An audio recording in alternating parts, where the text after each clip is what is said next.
Hello दोस्तों, स्वागत है हमारे नए वीडियो में। आज की वीडियो में हम लोग एक रोमांटिक ड्रामा मूवी को एक्सप्लेन करने वाले हैं। इस मूवी के कहानी में हम लोग एक ऐसी औरत को देखेंगे जिसकी एक खूबसूरत नौकरानी होती है। ये औरत अपने नौकरानी से काफी क्लोज होती है और ये बात इसके हस्बैंड को पसंद नहीं आती है। जब भी ये हस्बैंड वाइफ इंटीमेट होते थे, वो नौकरानी इन दोनों को देखती थी। आखिर इन तीनों के बीच में कैसा रिश्ता है, ये हम लोग इस वीडियो में आगे देखेंगे। तो चलिए इस मूवी को शुरू करते हैं। मूवी के स्टार्टिंग में हम लोग सोफिया को देखते हैं। सोफिया ईवा नाम की औरत के यहाँ एक नौकरानी का काम करती थी। वो ईवा की बेहद खास नौकरानी थी। ईवा जहाँ भी जाती, सोफिया भी उसके साथ जाती थी। कहने को तो ईवा सोफिया की नौकरानी थी, लेकिन दोनों के बीच में बहनों की तरह प्यार था। सोफिया ईवा के हर काम को किया करती थी। वो उसके खाने पीने से लेकर उसके नहाने तक का इंतजाम करती थी। सोफिया ईवा के इतने करीब थी कि ये बात ईवा के हस्बैंड जोस को पसंद नहीं आती है। कभी कभी जब ईवा और जोस नींद में होते थे, तब अचानक सोफिया उनके कमरे में आकर अपना काम करने लगती थी। इसलिए सोफिया को लेकर अक्सर ही ईवा और जोस के बीच में झगड़े होते थे। असल में बात ये थी कि कई सालों पहले ईवा का घर जल गया था। उस आग में ईवा की माँ और सोफिया के माता पिता की मौत हो गई थी, जबकि ईवा और सोफिया किसी तरह बच गए थे। इस हादसे के बाद सोफिया अनाथ हो चुकी थी, इसलिए ईवा के पिता ने सोफिया को गोद ले लिया और यहीं पर से ये दोनों बहनों की तरह रहने लगी। लेकिन सोफिया के माता पिता तो नौकर थे, इसलिए बड़ी होकर सोफिया भी घर के काम काज करने लगी।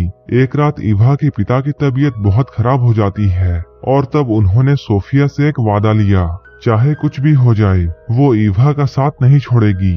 एक दिन जब ईवा नहाने की तैयारी कर रही थी, तभी सोफिया खास तरह की जड़ी बूटियां लाती है और उसे पानी में डालकर ईवा को नहलाने लगती है। लेकिन जिस तरीके से वो ईवा को छू रही थी, ये देखकर जॉस को काफी बुरा लगता है। जॉस सोफिया से चिढ़ने लगा था, इसलिए वो सोफिया को अब बात बात पर डांटता है। इधर सोफिया अपने आप को खुश रखने की कोशिश करती।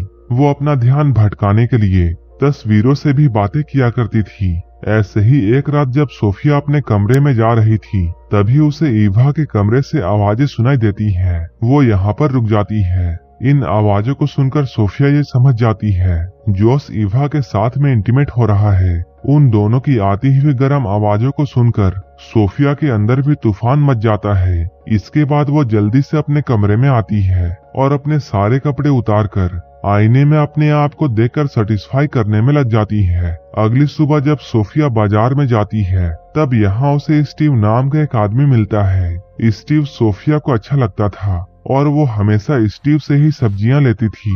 लेकिन वो जैसे ही स्टीव को देखती थी, वो काफी घबरा जाती थी। सोफिया जब बाजार से आती है, तब वो पूरे घर की साफ सफाई करती है और फिर खाना बनाने में लग जाती है, क्योंकि आज इनके घर में कुछ मेहमान आने वाले थे। अभी सोफिया घर के कामों को कर ही रही थी, तभी उसे ये बात मालूम चलती है कि जोस एक नई नौकरानी रखने वाला है। इस बात को सुनकर सोफिया काफी परेशान हो जाती है, क्योंकि वो ईवा से दूर नहीं जाना चाहती है। इसलिए वो अब और भी अच्छे से काम करने लग जाती है। जल्द ही घर में मेहमान आ जाते हैं। इनके मेहमान नॉर्मन और उसकी बीवी जेनिफर होते हैं। नॉर्मन को यहाँ देखकर सोफिया चौंक जाती है, क्योंकि एक समय ऐसा था जब नॉर्मन सोफिया से प्यार करता था और सोफिया भी नॉर्मन को पसंद करती थी। लेकिन ईवा ने उससे नॉर्मन को छीन लिया था। नॉर्मन के यहाँ आने से सोफिया घबरा जाती है और हड़बड़ी में गलतियां कर देती है, जिसे देखकर जॉस उस पर बहुत गुस्सा करता है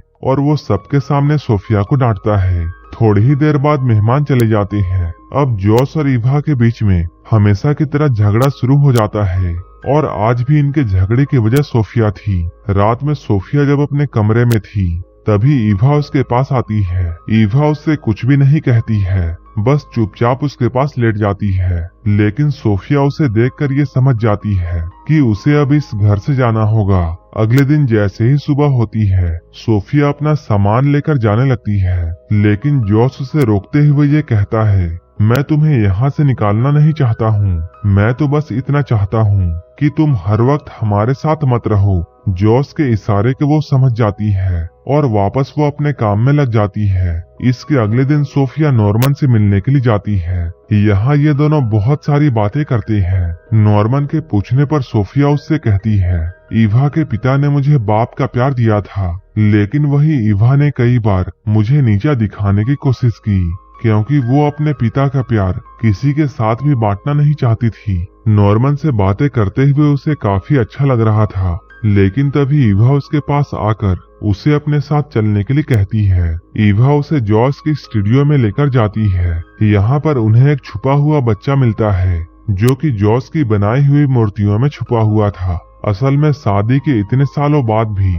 ईवा अब तक मां नहीं बन पाई थी, इसलिए ईवा इस बच्चे को अपना बच्चा समझकर अपने साथ घर ले आती है। जब ईवा उस बच्चे को नहलाना चाहती थी, तब वो बच्चा काफी उछल कूद करता है। ईवा के बाद जब सोफिया उसे नहलाने का ट्राई करती है, तब वो आराम से उसके पास आता है। इसके बाद जॉस एक डॉक्टर को बुलाता है। बच्चे को अच्छी तरह चेक करने के बाद डॉक्टर इन लोगों को ये बताता है, ये बच्चा बिल्कुल ठीक है, लेकिन इसका शरीर कुछ ज्यादा ही फ्लेक्सिबल है। इधर ईवा उसके शैतानियों से परेशान हो चुकी थी, लेकिन जॉस और सोफिया उस बच्चे की काबिलियत पहचान गए थे। एक रात ये लोग उस बच्चे को लेकर एक मेले में जाते हैं। जब ये लोग मेला घूमकर घर में फिर से आते हैं, तब इन्हें दरवाजे पर एक जादूगर मिलता है। उस जादूगर के देखने से पहले ही वो बच्चा कहीं छिप जाता है। जॉस के कहने पर सोफिया उस जादूगर के लिए खाने का इंतजाम करती है। खाना खाते हुए जादूगर ये बताता है, मेरे सहायक की मौत हो गई है और अब उसका बेटा विली ही मेरा वारिस है। इस जादूगर की बातों से ये लोग समझ जाते हैं, जो बच्चा उनके घर में है वही विली है। अब जादूगर अपने जादू का कमाल इन सभी को दिखाता है, ताकि ये लोग डरकर विली को वापस कर दें। लेकिन जादूगर के लाख कोशिशों के बाद भी ये लोग उसे विली के बारे में कुछ भी नहीं बताते हैं। अब सोफिया विली का ध्यान रखने लगी थी, जिससे ईवा को उससे जलन होने लगती है। सोफिया ये सारी बातें नॉर्मन को बताती है। वो उसे ईवा को माफ करने की सलाह देता है। अब सोफिया फिर से नॉर्मन के करीब आना चाहती थी और इसलिए उसने अब नॉर्मन के घर में आना जाना शुरू कर दिया था। नॉर्मन से मिलकर उसके अंदर भी इंटीमेट होने की इच्छाएं जागने लगी थी। वो हर वक्त बस अपनी प्यास मिटाने के सपने देख रही थी।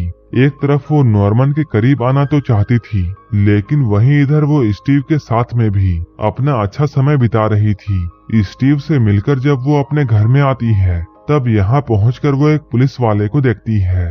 ये पुलिस वाला जॉस का दोस्त होता है। वो यहाँ जॉस से कहता है, जादूगर पर बैंक लूटने का आरोप है और पुलिस को इस बात का शक है कि इस काम में एक दुबले पतले बच्चे ने बैंक लूटने वालों की मदद की है और पुलिस को ऐसा लगता है कि वो बच्चा तुम्हारे घर में है, इसलिए पुलिस तुम्हारे घर में जांच के लिए आ रही है। ये सुनकर जॉस और सोफिया सोच में पड़ जाते हैं। अब ये लोग उस बच्चे को खिला पिलाकर मोटा करने की कोशिश में लग जाते हैं, ताकि कोई भी उसे पहचान ना पाए।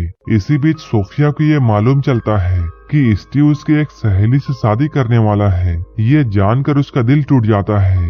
अब पुलिस जॉस के घर पर आती है, लेकिन उनके कहने पर जब विली को बुलाया जाता है, तब विली को देखकर पुलिस वापस जाने का फैसला करती है, क्योंकि जॉस और सोफिया ने उसे खिला पिलाकर कम्प्लीटली चेंज कर दिया था। अब सब कुछ ठीक हो गया था।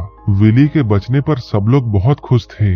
विली खुश होकर इधर उधर कूदने लगता है और सोफिया उसे पकड़ने के लिए उसके पीछे पीछे भागती है। इसी बीच उसकी नजर ईवा और नॉर्मन पर जाती है, जो एक दूसरे के गले लगे हुए थे। उन दोनों को एक साथ देखकर सोफिया का दिल फिर से टूट जाता है। वो उदास होकर बाजार की ओर जाने लगती है, लेकिन तभी स्टीव उसके पास में आकर ये कहता है, मैं सिर्फ तुमसे प्यार करता हूँ और अगर तुम हाँ कहो तब हम लोग शादी करके किसी दूसरे शहर में चले जाएंगे। वो स्टीव से शादी तो करना चाहती थी, लेकिन वो ईवा को भी छोड़ना नहीं चाहती है, इसलिए सोफिया उसे मना कर देती है। इसके काफी दिनों के बाद जॉस अपने घर में एक पार्टी देता है। जिसमें वो और ईवा सभी के सामने विली को गोद लेने वाले थे। ये देखकर पार्टी में आए सभी लोग ईवा की तारीफ करने लगते हैं, क्योंकि उसके पिता कायल ने भी सोफिया को गोद लेकर उसकी परवरिश की थी। लेकिन आज पहली बार सोफिया को ईवा के तारीफ से गुस्सा आ रहा था। वो यहाँ पर जॉस को ईवा और नॉर्मन के रिश्ते के बारे में बताना चाहती थी।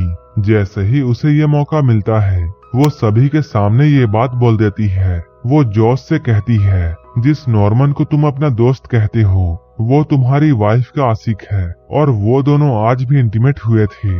सोफिया की इन बातों को सुनकर नॉर्मन की वाइफ को अचानक दौरा पड़ जाता है। तभी सोफिया भागकर घर में आ जाती है। घर के अंदर आकर वो अपना सामान बांधने लगती है ताकि वो यहाँ से कहीं दूर जा सके। सोफिया को अब ऐसा लगने लगा था कि वो जिससे भी प्यार करती है, ईवा उसे उससे छीन लेती है। तभी ईवा भी यहाँ पर पहुँच जाती है।